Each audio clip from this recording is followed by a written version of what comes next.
AI today is now able to show you that data and prompt you the next question.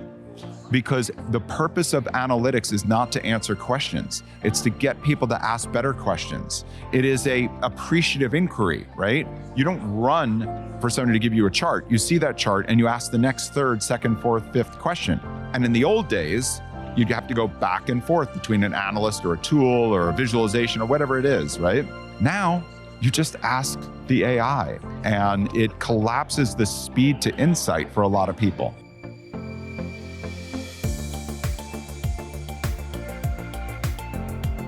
Hi, everyone, and welcome back to Betterworks podcast, People Fundamentals.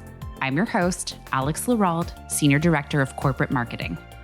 Betterworks' core belief in people fundamentals revolves around helping HR lead through constant change by focusing on core values like fairness, support, balance, and enabling growth opportunities for employees. These tenets empower everyone in the workforce to strive for excellence, to foster creativity, and to acknowledge each other's contributions. Betterworks believes that strategic HR leaders can translate these principles into action, shaping their workforce for the better, and helping drive meaningful business outcomes. And in this show, we're diving even deeper into these principles as we hear from the experts about how you can make them come alive in your organization.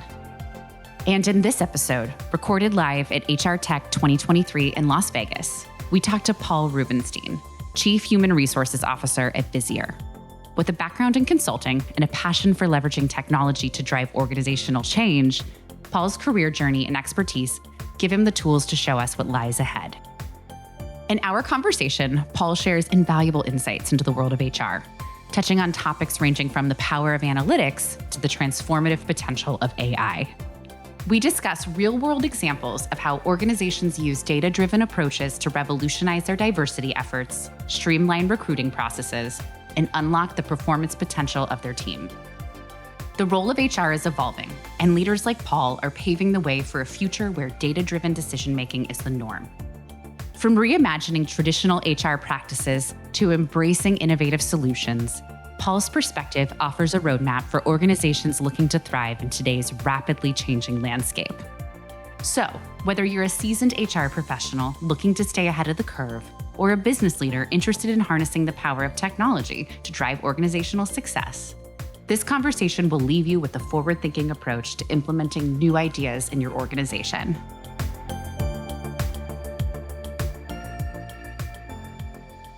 I have the privilege and honor of sitting here with Paul Rubenstein, Chief Customer Officer at Visier, former Chief Human Resources Officer. Oh yeah, I'm on my third career at this point. I used to be a consultant, you know, the ones that would go out and do those HR transformation projects. Oh yeah. Yeah, I was one of those, advising HR for many years. I fell in love with a piece of technology because I've always dreamed of the day when we could unpack business strategy into a talent strategy that could be turned into numbers, and then put those numbers across the entire organization so everybody made better people decisions. Anyway, I saw a company that had that, right? And so it's a partner of Betterworks called Visier. And I love the company so much, I quit my job and joined. Became head of HR after a year there. And then now I'm Chief Customer Officer. So spreading the love and spreading the gospel of everybody making data-driven people decisions. Amazing. Yes, valued partner of ours. We're really excited about our advanced analytics product, and our customers are loving it too. So. Analytics is cool, right? It is, absolutely. I actually started my career as an analyst. Fun fact. I love that. At a health insurance company. So, you know what, but this is the thing. Like, this is what's changed. A lot of analytics was just for special people, or it was, you know, an elite skill or something. But everybody needs to make better people decisions. I mean, we use it every day. Like, think about it. Google Maps. That's AI and analytics delivered to you in a way to make a decision right then and there. Why shouldn't people have that same access to people data through good analytics? And so I'm glad to see what you guys are doing with analytics and help people see the patterns of what's going on with their data. I love it. For sure. And actually, I'm curious, is there a particular customer story or a really cool example of how analytics made something possible for one of your customers that wasn't possible before? Geez. I mean, there's so many. I don't know where to begin. I wasn't prepared for that. Okay, I'm gonna give you an easy one. Yeah. Ready? I'm gonna talk about something that's really simple: diversity, right? You know, because it's something that impacts everyone, and it's something that a lot of people have tried for years and years. to change workforce composition. I mean, I remember when I became head of HR at Visier, they were like, oh, we want to increase female representation. And, there's this learned helplessness in tech about female representation. Oh, it's a boys club, engineering. It's like, nah, we can do better. And I think the hardest thing for me in those years of consulting was watching people tackle a broad issue like diversity or turnover or engagement, you name it. And all of a sudden you realize as an executive, you're kind of powerless. The actual result that you present to the board, right? And it's always a graph up and to the right, you want it to go. Of course. The actual sum of those results, right? Those results are the sum of lots of decisions made far from the C-suite. Lots of decisions that are distributed across the organizations, right? Think about it. The choice around diversity happens at the front line between the manager and the employee. Who's going to get hired? Who's going to get fired? Who's going to get promoted? Who's going to get nominated for a leadership program, et cetera? And if you think about that manager, they got a lot of stuff on their mind, man. It's a noisy world on there. So how do you collapse the distance between a collective outcome, a corporate goal like diversity, and the everyday decision, of one of 29 decisions, right? Because you're trying to hire, imagine working in a call center. You just want to get that body in there as fast as possible. Your goal is someone that's going to perform. Are you hitting the dual goal of filling the job with the right person and meeting the collective goal of changing their workforce composition? Not always, unless you're reminded. So by taking that data, right, and some people are embarrassed by their data. Oh my God, if we show that our diversity data is bad, we're going to get criticized. The only way to do it is to show everyone that data and to put it in everyone's hands, right? So we were able to go up, we went from 26 to 37% representation, and we're continuing to work at it in just 3 years, right? That's a meaningful composition, but by showing people the analytics of who's your next choice, who left, who came, why, what's revealed in those patterns, right? And people, when they are actually given rational data to make an informed choice, they do rise to the occasion.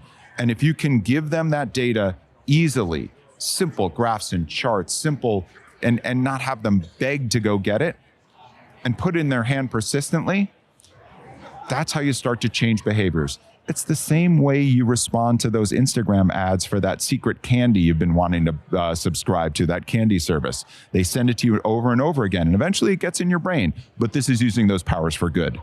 Absolutely. Was that a long enough answer for you? I love it. I don't even think I breathed during the entire time.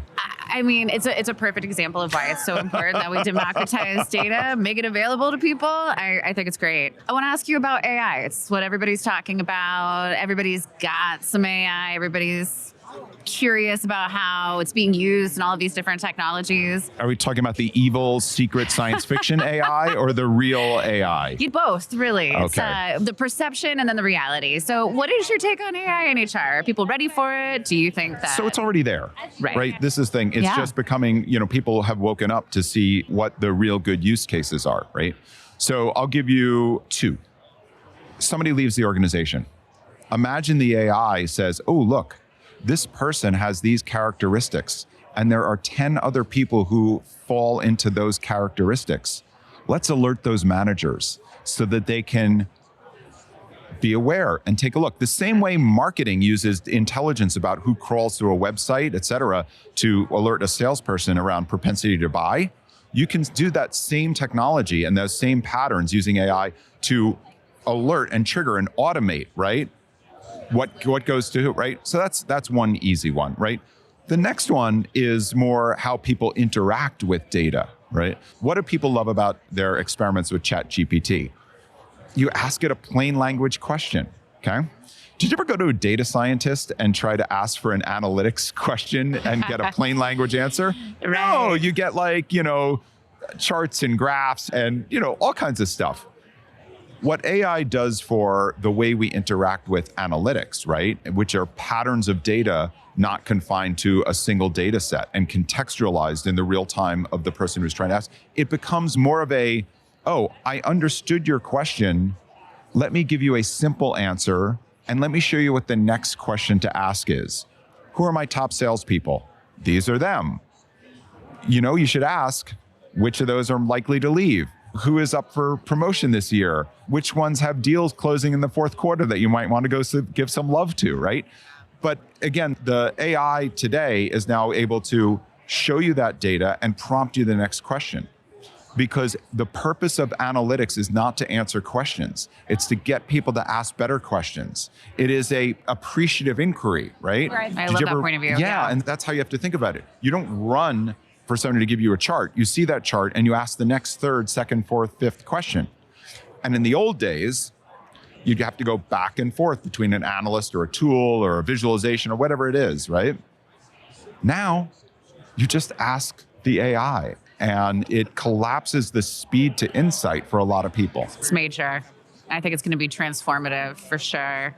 Again, your listeners are going, God, that guy gives long answers. I am so sorry. I have really enjoyed talking to you, Paul. I appreciate it. We have time for one more. By. Yeah, okay. I love being able to see what everybody's doing as a marketer, seeing how people position their products and how they talk about them right now is really interesting, especially in this kind of generative AI world. So, I've seen responsible AI, I've seen human AI, and I'm excited to see where all of this goes. What's interesting to me is, there's a lot of talk about AI, but there's still such tremendous amount of energy around, some of the basics, right? And two areas that I see a lot of interest in basics. One of them surprises me, one of them doesn't. The surprise one for me is the entire recruiting tech stack. Once again, people are sitting there going, I'm not happy with my recruiting process. I have too many technologies, and the complexity of it. I'm like, wow, they're still rethinking it. Nobody is championing their ATS. Nobody is super happy. And then the other part that, of course, is of always interest is performance, right? Which I know is near and dear to your heart. Absolutely. Right? And I think people have woken up. They realize that people data is business data, and that the corporate performance gap is the people gap. And if you can unlock the performance of an individual, of a team, et cetera, in a labor-constrained market, you've got gold. It's hard, just like it's hard to acquire a new customer, it's hard and expensive to acquire a new employee. It really is. Let's get the most out of them. Let's understand where to place our assets correctly. Let's get a true vision of performance and help managers not just report on performance, but shape performance. And let's help individuals shape performance. And so there's a lot of energy going around that. So kudos to you and your team, because you're making that world a better place. Yeah, thank you. I'm really excited about our new capabilities to help managers be more effective and efficient, as a manager and somebody who also rolls up my sleeves to get the work done. It can be a lot. The workload can be a lot. And I think that we are on the cusp of streamlining a lot of painful things for people that we've just suffered through needlessly. You just hit it, streamlining. And I think that's an important part of what you and a lot of other vendors, and you'll see around here, right? A lot of people are waking up and realizing, like, it's not about HR. It's about the customer of HR. And let's not build processes that make it easy for HR. Let's build processes and insights that help managers make better decisions. I'm really proud to see that HR is waking up and falling in love with the problems rather than the solutions, as Josh Bersin would say. So yes, kudos. Thank you. Well, thanks so much, Paul. It's been awesome. Great talking. Great being here. In this conversation, we explored the power of analytics and AI in driving organizational change, with real-world examples illustrating how data-driven approaches are revolutionizing the HR landscape. Here are 3 key takeaways that you can implement in your own organization. First, embrace data-driven decision-making. Leverage analytics to gain insights into workforce composition, identify patterns, and inform better people decisions. By making data accessible to everyone, you empower your teams to make informed choices that drive positive outcomes. Second, streamline HR processes. Take a critical look at your recruiting tech stack and performance management systems. Simplify processes and focus on solutions that prioritize both managers and employees by providing intuitive tools and insights that support better decision-making. Lastly, foster a culture of innovation. Encourage a mindset of continuous improvement and experimentation within your organization. Embrace new technologies and approaches that challenge the status quo and drive positive change. By fostering a culture of innovation, You position your organization for long-term success in an ever-evolving landscape. If you're a leader looking to drive organizational change, these principles will set you up for success in today's dynamic world. Be sure to stay tuned for our next episode of the People Fundamentals podcast. Subscribe to us on Apple Podcasts, Spotify, or YouTube Music. And if you like what you hear, share us with your friends and colleagues. We'll see you again soon.